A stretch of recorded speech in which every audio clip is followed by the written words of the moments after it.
Finally, nakakita na nga kami ng pwede naming paliguan. Hindi ito sponsor mga Jai kasi maganda naman talaga ang resort, so why not? Yung location pala ng resort mga Jai dito lang sa Dulag, Leyte. May entrance fee siya mga Jai, kaso nga lang nakalimutan ko kung magkano. Sa binayaran naming entrance fee, may access na nga kami sa swimming pool. Tapos yung kinuha naming cottage yung malapit na sa dagat. Yung price pala ng cottage nakuha namin ng 1,500.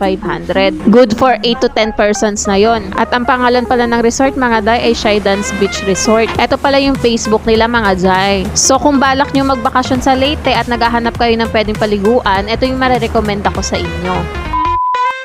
Ang lakas ng alon! Malakas daw ang alon. Bumabagyo pero naliligo. Ganun kami kalala. Sarili namin ang resort dito ngayon. Yes, kami lang tao. Kasi kami lang ang tao. Walang tao, kami lang.